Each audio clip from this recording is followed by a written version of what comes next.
सध्याची मोठी बातमी हाती येत आहे।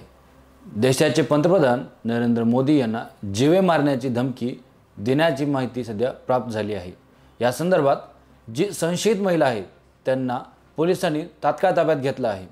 मुंबई पोलिसांचे मुख्य नियंत्रण कक्षाला पंतप्रधान नरेंद्र मोदी यांना जीवे मारणार असल्याचा धमकीचा फोन आला होता। त्याबद्दल अधिक तपास पोलिसांनी सुरू केला आहे। मुंबई पोलिसांच्या मुख्य नियंत्रण कक्षाला धमकीचा फोन आल्यामुळे पंतप्रधान नरेंद्र मोदी यांना मारण्याचा प्लॅन तयार झाला आहे असा दावा धमकीचा फोन करणाऱ्या महिलेला केला होता। या प्रकरणी पोलिसांनी एका महिलेला तात्काळ ताब्यात घेतला आहे। पंतप्रधान नरेंद्र मोदी यांना उडवण्याचा कट असून त्यांना मारण्यात येणार आहे अशा संदर्भातला हा फोन एका महिलेने केला होता। त्यानंतर मुंबई पोलिसांनी वेगवान हालचाली करत या संदर्भात तपास सुरू केला। एका संशयित महिलेला देखील पोलिसांनी ताब्यात घेतले आहे। या महिलेचं नाव आहे शीतल चव्हाण। तिची चौकशी करत आहेत। तिला याबद्दल नेमकं कोणी माहिती दिली होती, हा कट कुठे रचला जातो आहे अशी चौकशी सध्या पोलिसांकडून करण्यात येत आहे। पाहूयात काय नेमक्या चौकशीच्या माध्यमातून निष्पन्न होते आणि नेमकं हा कट कोण रचत आहे। यापूर्वीच राजमुद्रा न्यूज 11 ने एक सर्वे केला होता।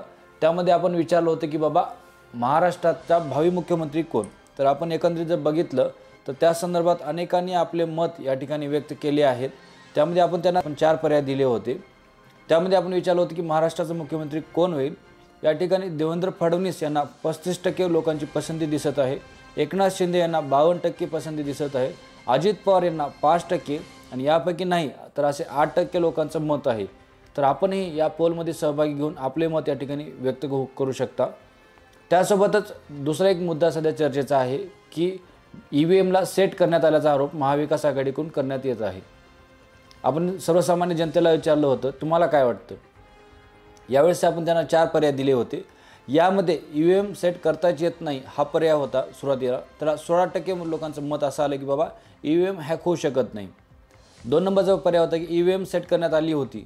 71% महाराष्ट्रातील जनता म्हणत आहे की बाबा EVMला हॅक केलं होतं आणि त्याला सेट करण्यात आलं होतं। तसेच EVM सेट करण्यात आली नव्हती आपण पर्याय दिला होता। तर त्या ठिकाणी 4% लोकांचं मत आहे किंवा केलं नव्हतं आणि सर्व काही आरोप आहेत असं एकंदरीत 8% लोक म्हणत आहेत।